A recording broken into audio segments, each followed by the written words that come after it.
자, 오늘 하나님 말씀 마태복음 2장입니다.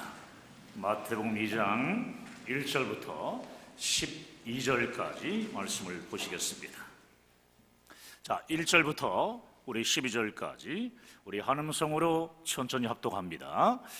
헤롯 왕 때에 예수께서 유대 베들레헴에서 나심에 동방으로부터 박사들이 예루살렘에 이르러 말하되 유대인의 왕으로 나신 이가 어디 계시뇨? 우리가 동방에서 그의 별을 보고 그에게 경배하러 왔노라 하니 헤롯 왕과 온 예루살렘이 듣고 소동한지라. 왕이 모든 대제사장과 백성의 서기관들을 모아 그리스도가 어디서 나겠느뇨 물으니 가로되 유대 베들레헴이오니 이는 선지자로 이렇게 기록된 바 또 유대 땅 베들레헴아 너는 유대 고을 중에 가장 작지 아니하도다. 내게서 한 다스리는 자가 나와서 내 백성 이스라엘의 목자가 되리라 하였음이니이다. 이에 헤롯이 가만히 박사들을 불러 별이 나타난 때를 자세히 묻고 베들레헴으로 보내며 이르되 가서 아기에 대하여 자세히 알아보고 찾거든 내게 구하여 나도 가서 그에게 경배하게 하라. 박사들이 왕의 말을 듣고 갈새 동방에서 보던 그 별이 문득 앞서 인도하여 가다가 아기 있는 곳 위에 머물러 섰는지라. 저희가 별을 보고 가장 크게 기뻐하더라. 집에 들어가 아기와 그 모친 마리아에 함께 있는 것을 보고 엎드려 아기께 경배하고 보배합을 열어 황금과 유향과 모략을 예물로 드리니라. 꿈에 헤롯에게로 돌아가지 말라 지시하심을 받아 다른 길로 고국에 돌아가니라. 아멘. 할렐루야. 우리 앞뒤 좌우로 교제하시면서 앉겠습니다. 잘 되고 있습니다. 하나님이 하시면 다 됩니다. 할렐루야. 하나님이 하시면 다 됩니다. 예수님이 이 땅에 오셨을 때 제일 먼저 찾아가 경배한 사람은 유대인이 아니라 이방인이라고 마태복음의 저자인 마태는 소개하고 있습니다. 누가복음에는 들판에서 양을 치던 유대인 목자들이 가장 먼저 예수님께 찾아와 경배한 것으로 묘사하고 있습니다. 누가는 낮은 자에게 임하는 예수 그리스도의 복음을 소개하고 싶어서 목자들의 경배를 가장 앞부분에 기록한 것 같아요.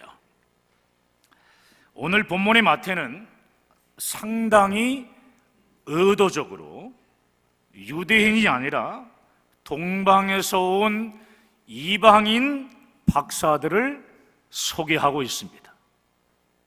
마태는 예수 그리스도의 복음의 빛이 모든 민족에게로 퍼져나갈 것을 암시하고 있는 겁니다. 마태복음 28장에서요 모든 민족을 구원하여 제자를 삼으라는 마태복음의 결론을 가져와서 마태복음 1장과 2장을 보아야 마태복음을 제대로 보게 되는 거죠. 오늘 본문에 동방 박사들은 메시아가 오기를 사모하며 기다리던 사람들이었습니다. 메시아는 무슨 뜻이냐 하면 구원자라는 뜻입니다. 구원자. 동방 박사들은 유대의 왕이었던 헤롯 대왕 앞에서 당돌하게 이렇게 묻습니다. 유대인의 왕으로 나신 이가 어디 계시뇨? 동방 박사들은 메시아를 유대인의 왕이라고 표현하고 있는데요, 이는 구약 성경을 아주 잘 연구했다는 증거입니다. 구약 성경 예레미야 23장 5절 말씀과 스가랴서 9장 9절 말씀에는 오실 메시아를 무엇으로 표현했냐면 왕으로 소개하고 있어요. 왕이시다. 유대인의 왕, 이 한마디만 보더라도 동방 박사들은 구약 성경을 잘 알고 있었고 또 깊이 연구한 사람들이라는 것을 알 수 있습니다. 동방 박사들은 특별히 메시아의 오심에 대한 말씀을 연구하던 사람들이었고, 그 말씀을 연구만 하는 것으로 끝나는 게 아니라 그 말씀을 진리로 받아들였고 메시아를 간절히 기다리던 사람들이었다는 것을 알 수 있습니다. 구약성경 민수기 24장 17절 말씀에 이렇게 말씀하는데요, 한 별이 야곱에게서 나오니라. 이 말씀대로 메시아의 징조로 나타난 별을 보고 목숨을 걸고 그 먼 길을 달려온 사람들이 동방 박사들입니다. 오늘 본문 2절을 보시면 그의 별을 보고 메시아에게 경배하러 왔다라고 이렇게 말하고 있습니다. 별을 따라 예루살렘까지 도착했는데 예루살렘에 도착하니까 왕궁이 보이는 겁니다. 밤에 다시 별이 나타날 때까지 기다려야 하는데 기다리지 못하고 흥분을 해가지고 조급한 마음이 막 생긴 겁니다. 그래서 순간 잘못된 판단으로 나중에요, 유대인의 왕을 찾아왔으니 왕궁으로 우리가 가보자, 이렇게 하면서 헤롯 왕궁으로 무작정 들어간 겁니다. 이 한 번의 잘못된 판단으로 인해 나중에 엄청난 영아 대학살이 일어납니다. 헤롯이 2살 아래의 남자아이들을 다 죽이는 처참한 영아 학살을 자행한 것입니다. 하나님의 인도를 따라왔으면 끝까지 하나님의 인도를 기다려야 했습니다. 그런데 순간 사람의 인도를 구해보고자 한 것이 이토록 큰 실수를 범하고 만 거죠. 동방 박사들의 방문으로 헤롯 궁은 지금 큰 소동이 일어납니다. 여기 왕이 계신데, 헤롯 왕이 있잖아요. 왕이 계신데 유대인의 왕이 태어났다니, 이렇게 말하면서 대제사장과 서기관들을 다 불러 모읍니다. 그리고 이렇게 물어보는 거예요. 그리스도가 어디서 나겠느냐? 종교 지도자들은 유대인의 왕이 그리스도라면 베들레헴이라고 미가서 5장 2절에 나온 예언의 말씀을 전합니다. 동방 박사들은 이때 아차 싶었을 거예요. 그토록 메시아를 연구하던 사람들이었는데 이 정도를 몰랐을 리 없습니다. 몰랐다면 유대인의 왕은 어디서 태어났습니까? 이렇게 장소를 물었을 거예요. 그런데 동방 박사들은 지금 왕이 어디 계시냐라고 물어본 겁니다. 유대의 왕궁이 눈에 보이자 조급하고 급한 마음에 그만 실수를 하고 만 거예요. 동방 박사들은 아마 다른 한 가지 사실에도 크게 놀랐을 겁니다. 지금 자신들은 이방인인데도 구약에 예언된 메시아 탄생에 이토록 깊은 관심을 가지고 기다리고 갈망하다가 유대인의 왕을 찾아서 모든 것을 버려두고 달려왔는데 정작 유대의 종교 지도자들은 어떻게 했습니까? 메시아 탄생을 알리는 별이 나타났는데도 불구하고 그 누구도 알지 못했다는 겁니다. 마태가 말하고자 하는 의도가 바로 이겁니다. 구약 성경에서 예언한 메시아에 관한 말씀을 전해 듣고 연구하던 이방인 동방 박사들은 예수가 메시아다라는 이 사실에 생명을 걸었습니다.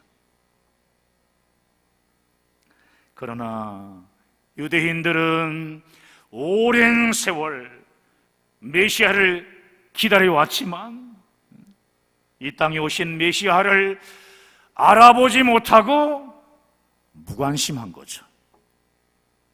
그러다가 결국 유대인들은 메시아를 십자가에 못 박아 죽였다는 거죠. 동방 박사들이 헤롯 왕궁에서 나와 베들레헴으로 가고 있을 때 9절을 보게 되면 메시아를 가르쳐 주던 그 별이 다시 인도하기 시작합니다. 그 별이 문득 앞서 인도했다 이렇게 말씀하는데요,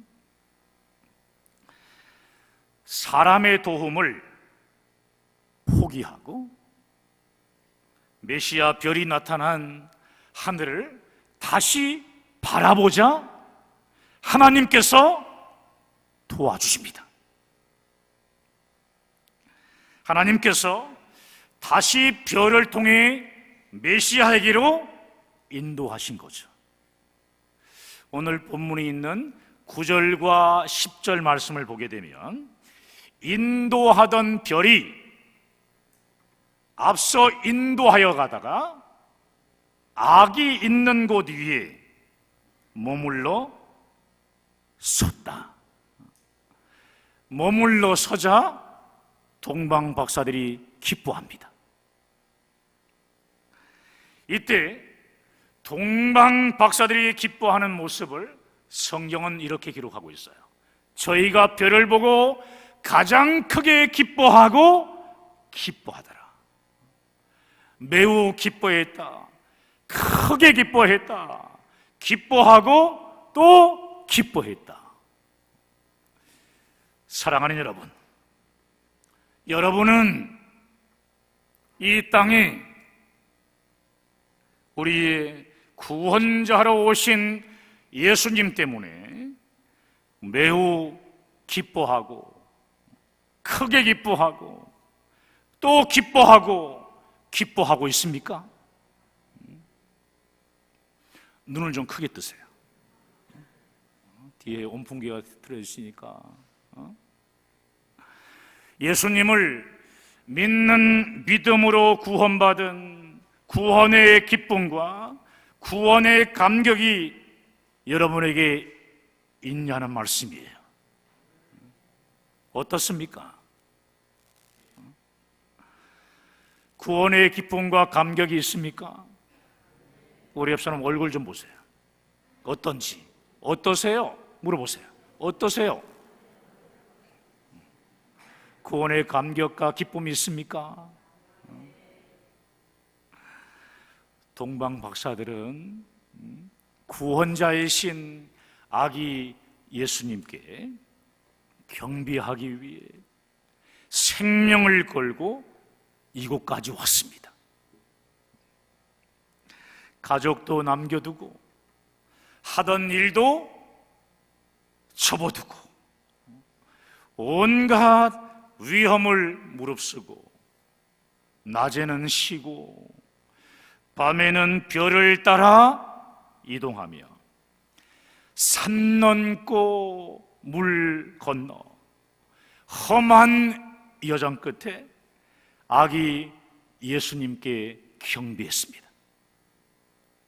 동방 박사들은 메시아로 이 땅에 오신 아기 예수님께 경배하는 이 한 번의 예배에 자신의 생명과 인생을 다 걸었던 사람들입니다. 오늘 우리는 과연 어떤 예배를 드리고 있습니까? 여러분, 동방 박사들처럼 구원자이신 예수님을 만나는 이 예배에 여러분의 생명과 인생을 걸고 있습니까? 주님을 만나는 이 자리에 여러분의 생명과 인생을 걸고 있냐 이 말이에요. 이 예배를 통해서. 오늘 본문은 동방 박사들의 경배를 기록하면서 상당히 재미있는 기록을 남기고 있습니다. 11절 전반부를 보게 되면 11절 띄워주실래요? 집에 들어가 아기와 그 모친 마리아에 함께 있는 것을 보고 엎드려 누구께 경배하고? 아기께 경배하고. 여러분, 별이 멈춘 곳에 들어가 보니까 아기와 그의 어머니 마리아가 함께 있는 걸 보았습니다. 그러나 경배는 오직 아기께, 아기 예수께 했다는 분명한 사실을 기록하고 있는 겁니다. 마리아는 참 훌륭한 신앙인이며 우리 모두가 본받아야 할 믿음의 여인입니다. 그러나 경배의 대상은 결코 아니라는 것입니다. 마리아는 경배의 대상이 아니기 때문에 기도의 대상도 아니고요, 예배의 대상도 아니라는 것을 성경은 우리에게 확실하게 증거해 주고 있습니다. 그러므로 캐톨릭에서 이 마리아를 성모 마리아로 추대를 하며 원죄가 없는 성모 마리아, 항상 아기 예수를 안고 있는 모습을 가지고 성모 마리아에게 날마다 비는, 날마다 기도하는, 결국 뭐냐 하면 성모 마리아에게 기도하고 예배하는 것은 아주 잘못된 우상 숭배인 것입니다. 사랑하는 여러분, 잊지 마시기 바라요. 예수 그리스도가 아닌 그 무엇도 결코 예배의 대상이 될 수 없는 것입니다. 11절 후반부를 볼까요? 후반부 보시면 아기께 경배하고 보배합을 열어 황금과 유향과 모략을 무엇으로 드린다고요? 예물로 드리니라, 이렇게 말씀하고 있어요. 사랑하는 여러분,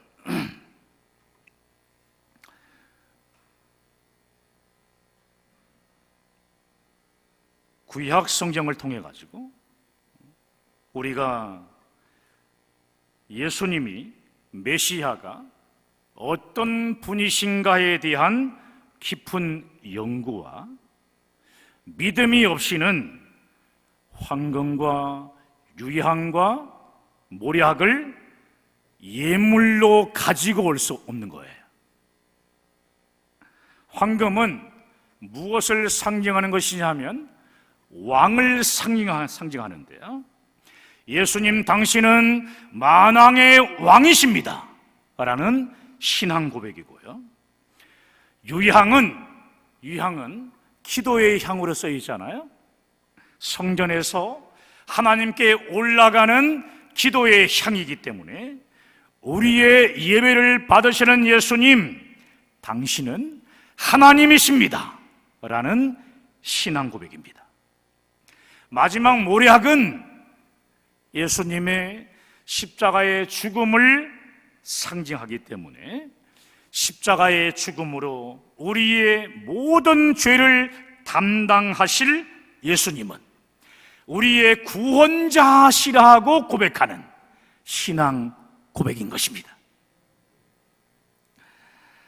여러분, 동방 박사들의 예물은 단순한 선물이 아니에요. 아기 예수께 드리는 그들의 신앙 고백인가 동시에 최고의 헌신이었습니다. 그러므로 우리가 이 땅에서 드릴 수 있는 헌신 가운데 최고의 헌신은 무엇이겠습니까? 메시아로 이 땅에 오셔서 우리의 모든 죄를요 담당해 주시기 위해서, 구원해 주시기 위해서 십자가에서 피 흘려 주신 예수님을 위한 헌신입니다. 예수님을 위한 헌신. 다시 한번 할게요. 눈을 좀 크게 뜨시라 그랬는데, 예수님을 위한 헌신입니다. 그렇습니다, 여러분. 사랑하는 여러분, 대강절 마지막 주일인 오늘요, 우리 모두는 다음의 두 가지 질문을 자기 자신에게 묻고 답을 해야 합니다. 첫 번째는 뭐냐 하면, 우리는 동방 박사들처럼 우리의 구원자이신 예수님께 내 생명보다 더 귀한 예배를 드리고 있습니까? 생명보다 더 귀한 예배를 드리고 있습니까? 그것을 묻고 있는 거예요. 두 번째는, 나를 구원하시려고 십자가에서 피 흘려 죽으신 예수님을 위해 지금 내가 어떤 헌신을 하고 있습니까? 예수님을 위해 내가 어떤 헌신을 하고 있습니까? 오늘 말씀을 붙잡고 우리 함께 기도하면서 신앙 고백을 할 수 있는 시간을 갖길 원합니다.